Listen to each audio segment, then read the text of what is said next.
আমার মাসি দেখতে খুব সুন্দরী ছিলেন। আমার মাসির বর তাকে তালাক দিয়ে দিল। মাসি তখন বিধবার মতো হয়ে গেলেন। মাসি তখন কলকাতায় আমার বাসাতেই থাকত।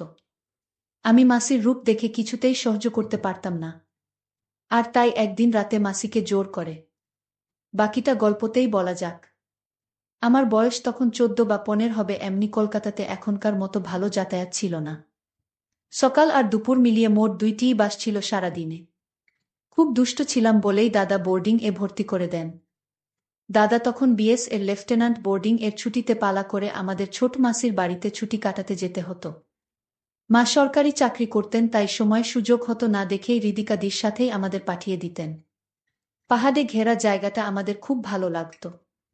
রীতা মেসোর ছোট বোন। আমাদের থেকে বিশেষ বড় ছিল না, বছর 5 হবে। দেখতে যেমন মিষ্টি, গান তেমন গাইতে পারত। আনন্দে কেটে যেত আমাদের কৈশোর।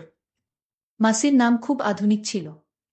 মার থেকে ছোট মাসি 10 বছরের ছোট ছিলেন। হৃদিকা নাম হলেও সবাই মাসিকে হৃদা করেই ডাকত। অনেক স্নেহ করতেন আমাদের। আর চূড়ান্ত রান্না ছিল হাতের। তাই আসলে ওনার হাতের মোরব্বা, কই মাছের কালিয়া, আনারসের চাটনি খেয়ে মন ভরে যেত। যা বানাতেন মুখে স্বাদ লেগে থাকত। মেসো ব্যবসায়ী ছিলেন। এরপর আমরা ব্যারাকপুরে চলে আসি, বাবার বদলি হয়। ছোটবেলার সোনালি দিনগুলো চোখে ভাসে। হৃদা করেই ডাকতাম। বিহার থেকে ফিরে এসে হৃদার সাথে বা বড় মাসির সাথে যোগাযোগ হারিয়েই গেছিল। চিঠি ছাড়া কোনো যোগাযোগ থাকত না প্রায়। আর আমাদের বাড়িতে ফোন অনেক পরেই এসেছিল।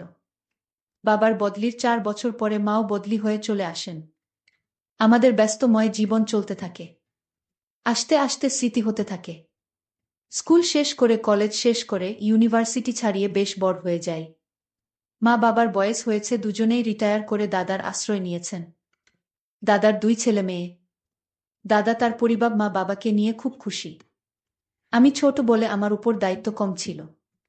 বয়স 27, বিয়া করলেই করা যায়, কিন্তু বিয়ার দিকে তেমন টান ছিল না। দাদা আম্বালা চলে যাওয়ার পর থেকেই আমি একটু বেশি বেপরোয়া হয়ে উঠলাম। ভালো ব্যাংকে উঁচু পোস্টে চাকরি করার সুবাদে পয়সার অভাব হতো না। বছরে 1-2 বার করে মা বাবা এসে থাকলেও দাদার বাচ্চাদের প্রতি তাদের টান থাকার কারণে আম্বালা ফিরে যেতেন। মা চাইতেন আমরা সবাই একসাথে থাকি, কিন্তু তা সম্ভব হতো না। মোবাইল বা ফোনের দৌলতে এখন কোনো দূরত্ব দূর ছিল না। রূপালীকে কি আমার ভালো লাগত, কিন্তু জীবনসঙ্গী হিসাবে ওকে ভাবিনি। মাঝে মাঝেই আমার ফ্ল্যাটে চলে আসতো রবিবারে। করেই আমার সময় কেটে যেত। রূপালীকে সেরকমই মেয়ে ছিল। ইংরেজি স্কুলে পড়ার দৌলতে সব কিছুই রপ্ত করে নিয়েছিল অল্প বয়সে। রূপালীকে আমাকে বিয়া করবে বা আমাকে ভালোবাসে এমন সম্পর্ক আমার আর ওর ছিল না। আর অফিসে ওহ আমার সাবঅর্ডিনেট। কিছুদিন পর জানতে পারলাম দাদা দিল্লিতেই থাকবে আর সেখানে বাড়ি কিনছে। দাদার 2 ছেলে মেয়েকে সামলে বাড়ি কিনতে অনেক টাকার দরকার পড়ল। মা বাবা তাদের জমানো টাকা ঢেলে দিলেন দাদার বাড়ির পিছনে। পেল্লাই একখানা বাড়ি কিনে দাদা দিল্লিবাসী হয়ে গেলেন। আগে মতো শাসন না করলেও সপ্তাহে একবার ফোনে লেকচার শুনতে হতো। তারাও আমার বিয়ার জন্য উঠে পড়ে লাগলেন। আমার ব্যারাকপুরের ফ্ল্যাটে আমার সাজানো গোছানো সাম্রাজ্যে ঘন কুয়াশা ঢেকে গেল। যখন ঘরজামাই আসলো, ব্যক্তিগত শত্রুতার জেরে মেসোর বন্ধুরা তাকে ঠকিয়ে পথে বসিয়ে দিয়েছেন। সব থেকে আশ্চর্যের বিষয়, মেসো এই সব কথা বাড়িতে জানানোর ইচ্ছা পর্যন্ত করেননি। হৃদাদির বিয়া হয়েছে বিহারেই, কিন্তু তার শ্বশুর বাড়ির লোকেরা বিশেষ ভালো ছিলেন না। তাই তারা মেসোমশাইকে সাহায্য করতে অস্বীকার করে মেসোর অমন সুন্দর বাড়িখানা বিক্রি করেও ধার শোধ করা যায়নি। এমন অবস্থায় মেসো আত্মহত্যার পথ বেছে নেন। চারিদিকে ঋণের বোঝা আর পাওনাদারদের যন্ত্রণা নিয়ে ছোট মাসির জীবন এখন যন্ত্রণা প্রায়। তাদের একটি কন্যা সন্তান, শ্রাবণী ক্লাস 10-এ। এরপরে মাত্র তাকে মেসো স্কুলে ভর্তি করিয়েছিলেন অনেক পয়সা খরচা করে। এখন হৃদিকা মাসি মাথায় হাত দিয়ে বসে পড়েছেন। বেশ খারাপ লাগলো। একটা মানুষকে কাছে দেখা এত ভালো লোক। কিন্তু ভাগ্যের কি পরিহাস, মা বাবার আদেশ আসলো দিল্লি থেকে। এরকম পরিস্থিতিতে আমার কাছে শুধু আদেশ আসে, তুই তো অনেক ইনকাম করিস, তুই মাসিকে নিজের কাছে রাখ। অত বড় ফ্ল্যাট কি করবি একা থেকে? তার চেয়ে মাসি রান্না বান্না করে দেবে আর দীপা স্কুলের ছুটিতে আসবে থাকবে। মাসির আমরা ছাড়া কে আছে বল? মাসিকে একটা ভালো কাজ দেখে দে, মাসি তো বিয়ে পাস। মার আদেশে আমার বাসায় ফুর্তির দিনগুলো শেষ হতে চলেছে। রূপালীকে কে জানালাম যে আমাদের আড্ডার দিন শেষ। মাসির বয়স এমন কিছু বেশি ছিল না যে জীবন শেষ হয়ে গেছে। ৩৫ শেষ করেছে সবে। কিন্তু এমন পুরা মহিলাকে ঘরে রাখা মানে নিজের সব প্রাইভেসিতে আমাদের বাধে। ফোনে মাসির কান্না হাতে পায়ে ধরা শুনে আমার মন গলে গেল। মাসির দেনা শোধ করতে করতে আমার পুঁজি প্রায় শেষ হবে। এমন সময় মাসির মেয়ের স্কুল থেকে ফোনে আসলো সামনের বছরে টিউশন ফি করতে হবে। অনেক টাকাই নেই নেই করে খরচা হয়েছে। বাধ্য হয়েই সেভিংসের কিছু কালো টাকা ভাঙিয়ে ড্রাফট করে পাঠিয়ে দিলাম। মাসির প্রতি ভালোবাসা থাকলেও এখন আমি আর ছোট নেই। দাদা বাবারাই সব ব্যবস্থা করে মাসির কলকাতাতে জিনিসপত্র বিক্রি করিয়ে দিলেন। বোচকা বুচকি নিয়ে মাসি আমার ফ্ল্যাটে উঠলেন। আমার কারাফ দিন শুরু হলো। মাসিকে বুঝতে দেওয়া সম্ভব নয় যে আমি একেবারেই খুশি নয়। ছোটবেলায় মাসিকে যা দেখেছিলাম এখন মাসির অনেক পরিবর্তন হয়েছিল। সুন্দর মুখখানা মায়া জড়ানো। আমার মাসি এমনিতেই অনেক লম্বা, কিন্তু এখন লম্বা চুলের বিনুনি। ফর্সা সুন্দরী মুখে অসাধারণ একটা মায়া। এসব আগে কখনো দেখিনি, কিন্তু এখন মাসি সব সময় সামনেই থাকে, তাই চোখে পড়ে যায়। মাসি কখনো আমাকে সানি বা রাফি সব নামেই ডাকতেন। সকালে রান্না করে আমার রান্না খাইয়ে টিফিন ও দিয়ে দিতেন। সত্যি বলতে মাসির রান্না খেয়ে এত তৃপ্তি পেতাম যে বাকি সব কিছু ভুলেই যেতাম। মাসির পাশে এইভাবে দাঁড়ানোতে মাসি আমার সামনে অনেক কৃতজ্ঞতা প্রকাশ করতেন, যা আমি চাইতাম না, ভালো লাগতো না। একরকম মাসির সংসার যেন আমি চালাছিলাম। ২ সপ্তাহ কেটে গেছে, মাসি এসেছে। মাসি মাঝে মাঝে আমার ফোনে মার সাথে বাবার সাথে কথা বলে নিয়ে বন্ধুবান্ধব নিয়ে আনন্দ করা লাটে উঠে গেল। রাহুল আমার এক কলিগ সুযোগ পেল, তাই আমার দুর্বলতাকে কাজে লাগিয়ে রূপালীকে নিয়ে অনেক কিছু করা শুরু করল। কাজ অফিস করতে করতে কেটে গেল ১ মাস। মনে মনে ভাবলাম ১০টার পর মাসি তো নিজের ঘরে নিজের মতো থাকে, টিভি দেখে বা বই পড়ে। যদি বন্ধুর বাহানায় নিয়ে আসি কাউকে, ক্ষতি কি? আর মাসির ঘর পূর্বের বারান্দায়, আমি উত্তরে ২টো ঘর ছেড়ে থাকি। ২টো রান্নাঘর, ২টো বাথরুম। মাসির ঘর মাসির বাথরুমের সাথে। এইভাবে আর কতদিন চলবে? মাসি থাকাতে আমার বাজে নিশা বন্ধ হয়ে গেল। কারণ মাসির সামনে যদি মেয়েদের নিয়ে আড্ডা দেই তাহলে মাসি মাকে বলে দিবে। হয় মাসি আমার অসুবিধা বুঝতে পারত, নয় মাসি বুঝলেও নিরুপায় ছিল। অনেক ভেবে দেখলাম মাসি কাজে গেলে আমার অন্তত একটু সুবিধে নিশ্চয়ই হবে, কিন্তু কোথায় কাজে পাঠাবো? মহাচিন্তা শেষ মেশ আমার ব্যাংকের জিবিএমকে বলে মাসিকে আমার ব্যাংক এই মাসিকে স্টাফ হিসাবে ঢুকিয়ে দিলাম। শর্ত একটাই, অফিসে কাউকে বলা চলবে না যে আমি তার ভাগ্নে, কারণ আমি ব্যাংক ম্যানেজার। যদি সবাই জানতে পারে হৃদিকা আমার মাসি, তাহলে আমার অনেক অসুবিধা হবে। তাছাড়া মাসি একটা নর্মাল স্টাফ, আমি বস। যাই হোক, মাসি কাজে যোগ দেওয়াতে সত্যি স্বস্তির নিঃশ্বাস পড়ল। আমি অনেকটা ব্যক্তিগত জীবন ফিরে পেলাম। আস্তে আস্তে আরও ১ মাস কেটে গেল। সিগারেট ঘরেই খেতাম। যেহেতু আমার টাকায় মাসির বাচ্চার পড়াশোনা চলত, সেই জন্য মাসির হাব ভাব পাল্টে যেতে লাগল। এত বিনয় ভালো লাগত না। এ যেন প্রভু ভৃত্যের মতো ব্যাপার স্যাপার। কেউ কাউকে কিছু না বললেও মাসির আর আমার সংযোগ এতটাই কমে গেল যে শুধু আমার প্রয়োজনের আর চাহিদার কথাটুকু হতো। এর জন্য আমার ব্যস্ততা কতটা দায়ী তা আমি জানতাম না। ছুটির দিন ঘরে থাকতেই ইচ্ছা করত না। গাড়ি ছিল একদিন, তাই মাসিকে গাড়ির স্বাদ উপভোগ করার খাতিরে বললাম, এখানে গাড়ি চালানো শিখে নাও, আমার বাজারের জন্য অপেক্ষা করতে হবে না। মাসি মাথা নিচু করে বলল, কাল খোঁজ নেব। আমি বিরক্ত হয়ে বললাম, আরে খোঁজ নিতে হবে কেন? বিশুদা রয়েছে তো, সব শিখিয়ে পড়িয়ে দেবে। মাসি চুপ করে নিজের ঘরে চলে গেল। বিশুদাই আমার ড্রাইভার। সেদিন সোমবার রাতে ঘরেই বিরক্ত হয়ে পার্টি ডাকলাম।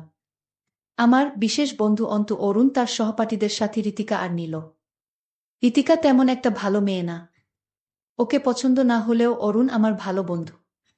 মানা করতে পারলাম না। নীল ১ মাস আমাদের ব্রাঞ্চে এসেছে। দারুণ সুন্দরী, কিন্তু কারো সাথে বেশি কথা বলতে চায় না সহজে। আমার বসার ঘরে সবাই বসে হাসি ঠাট্টা করছে। নীল আমার ডাকতেই এসেছে। না হলে ও সহজে কোনো পার্টিতে যায় না। আমরা কি করতে যাচ্ছি তা মাসি লুকিয়ে থেকে দেখতে লাগল। মাসি বাড়িতে শাড়ি পরেই থাকেন, আর শাড়ি পরলে মাসিকে আরো সুন্দর দেখায়। মাসিকে দেখে অরুণ চমকে উঠল। ওদের ভুল ভাঙিয়ে দিয়ে সংক্ষেপে সব বলতে হলো। মাসিকে অরুণ বলল, মাসি আজ আমাদের সাথে থাকুন। মাসি মৃদু হেসে ঘর থেকে বেরিয়ে গেলেন। আমি বললাম, বাহ, তাহলে তো ভালোই হয়। তোমার বিরক্ত লাগলে তুমি তোমার ঘরে চলে যেতে পারো। মাসি বলল, না, আমার অসুবিধা নেই। তোমাদের যা ইচ্ছে কর। রাতে কি রান্না করব কিছু? আমার মনে মনে আনন্দ হলো। এই, তোমার কি রাতে কেউ কিছু খাবে? আমার মাসি কিন্তু চরম রান্না করতে পারে। ঋতিকা আর অরুণ বাড়ি চলে যাবে। অরুণ অনেক জোর খাটানোর পর ও খেতে সম্মতি জানালো না। নীল বলল, যা খুশি চলবে। মাসি, আমার আর নীলর জন্য রান্না করো চিকেন আচারি আর পরোটা। আর রায়তা, চা কফি তাড়াতাড়ি দিয়ে যাও। মাসি সম্মতি জানানোর মতো ঘাড় নেড়ে রান্নাঘরে চলে গেল। আমরা গান ছেড়ে নাচতে শুরু করলাম। আমার খাওয়া হয়নি বললেও ভুল হবে, অরুণ আর ঋতিকা যাবার জন্য বায়না শুরু করে দিল। কফির প্রশংসা কে কি করেছিল সত্যি বলতে আমার মনে নেই। শেষমেশ অরুণ আর ঋতিকা বেরিয়ে গেল। বুঝতে আমার অসুবিধা হলো না, এবার আমি আর নীল রইলাম। আমি গল্প করা শুরু করলাম, নীল সরলসোজা কিন্তু লোক বুঝে চলে। আমার হাই পোস্ট, তাই আমাকে সমীহ করলেও ওর মনে কি আছে বোঝা দেয়। তাই সাধারণভাবেই শুরু হলো কথাবার্তা। নীল কথা বলতে বলতে জানানো যে সে ব্যাঙ্গালোরে থেকে কলকাতায় এসেছে শুধু বদলি নিয়েই নয়, তার বাবাও এসেছে বদলি হয়ে। এছাড়া পড়াশোনা ব্যাঙ্গালোরেই করেছে। আমি বিয়ার কথা জিজ্ঞাসা করতেই কুপ দিয়ে গেল নীল। কি বিয়া? আমারই লাইনের মনে হলো নীলকে। আচ্ছা, তুমি তোমার মাসিকে ডাকছ না কেন এখানে? মাসিকে এখানে ডাকলে বিষয়টা খারাপ মনে হবে। কিন্তু মনে শয়তানি বুদ্ধি জাগল। যদি মাসিকে এখানে বসাই তাহলে মাসি মা বাবাকে আমার জীবনযাত্রা নিয়ে কিছুই বলতে পারবে না, আর কোনোভাবে যদি নীল বা অন্য কাউকে এনে পারি তাহলে মাসির মুখ বন্ধ হয়ে যাবে। নীল বলল, মাসি, এখন আমরা যা খাবো তা আপনারও খেতে হবে। যদি খেতে না চান তাহলে কিন্তু আমরা ভেবে নিব আপনি আমাদের হিংসা করেন। মাসি বলল, কি খেতে হবে আগে শুনি তো। দেখছো না আমরা কি পান করছি? তোমার তা পান করতে হবে। মাসি মৃদু হেসে বলল, আমার তোমাদের মতো অভ্যাস নেই। আর এখন আর এসব কি মানায়? নীল না না করে বল, না, ওসব চলবে না। এই একটা খেতেই হবে বলে আরেকটা মাসির হাতে ধরিয়ে দিল। মাসি না করলেও গল্পের ছলে এদিক ওদিক করে পুরোটা শরবত খেয়ে ফেল নিশার ঘোরে। নীল প্রশ্ন করল, আচ্ছা রিদা মাসি রাফি কেমন ছেলে? মাসি নীলকে বল, ওহ ভগবান, একরকম আমার মালিক। আমি জানি না, এমন ভাব করে বললাম, কেন মাসি এমন কথা বলছো? তুমি জানো না নীল, রাফি আমায় নতুন জীবন দিয়েছে। ওর ঋণের বোঝায় আমি ডুবে আছি, আর জানি না কোনোদিন ঋণ শোধ করতে পারব কিনা। নীল বলল, আচ্ছা, ও যে সিগারেট খাচ্ছে? মাসি ওই কথা উড়িয়ে দিয়ে বলল, এখনকার ছেলে মেয়েরা একটু আধটু খায়, ওহ একা থাকে বেচারা, কি বা করবে। মাসির কথা শুনে ভালো লাগলো। নীল আর মাসি বুঝতে দিলাম না টিভির এর উপর আমি সিগারেট রাখি তোয়ালে চাপা দিয়ে। মাসির সংকোচ কাটাতে ঘর থেকে সিগারেট নিয়ে বেরিয়ে গেলাম। নীল এবার শালীনতার মাত্র ছাড়িয়ে ফেল। তুমি আসতে ওর কত অসুবিধা, ওর মেয়ে বন্ধুরা এখানে আসতেই পারে না। বাইরে থেকে দাঁড়িয়ে বারান্দায় আমি সব কথা শুনছি। সত্যি মাসি আমাকে মানে না, আমার পয়সার জন্য এমন কথা বলছে বুঝতে হবে। নানা অসুবিধা কোথায়, ওর মেয়ে বন্ধু আসলে আসবে। এখন ওর বিয়া করার কথা আমার জন্যই না, ওর কত কষ্ট। আমার জীবনে আর কি বা আছে? ওহ, আমার মেয়ের দায়িত্ব নিয়েছে, এটাই বড় কথা। তার জন্য আমি তো এমনিতেই ওর কাছে ঋণী। ও না থাকলে হয়তো আমার পথে বসতে হতো। আমি সত্যি সেইভাবে মাসি আমার সহানুভূতির নিচে চাপা পড়ে থাকতে দেখতে চাইনি। মাসি ঘরে আছে। আমিও ঘরে ঢুকলাম। মাসির কথাবার্তা এলোমেলো হয়ে গেছে। হয় আবোল তাবোল বকছে আর নীল মাসিকে মজার পাত্র বানাচ্ছে। মাসিকে দেখতে আজ অনেক সুন্দর দেখাচ্ছে। মাসিকে ছোটবেলায় দেখেছিলাম সুশ্রী মায়াময় মুখ। আমি ভাবলাম, মাসিকে আমার যে করে হোক আমার কথায় রাজি করাতে হবে। আমি মাসিকে বললাম, ছোটবেলা থেকে তুমি আমার সব কথা রেখে আসছো। আমি তোমায় এখন একটা কথা বলতে চাই। আর সেই কথাটা আমার মাকে বলা যাবে না। আমি মাসিকে বললাম, মাসি, আমি তোমার কাছে একটা জিনিস চাই। মাসি বলল, কি জিনিস? আমি বললাম, আমি চাই তুমি মেসোর সাথে রাতে যা করেছিলে আমি তোমায় তা করতে চাই। মাসি বলল, তুমি আমার যে উপকার করেছে তা আমি কোনোদিন ভুলতে পারবো না। আমি রাজি। তারপর মাসির সাথে এক সুখের রাজ্যে হারিয়ে গেলাম। বন্ধুরা, আজকের গল্পটি কেমন লাগলো তা অবশ্যই কমেন্ট করে জানাতে ভুলবেন না।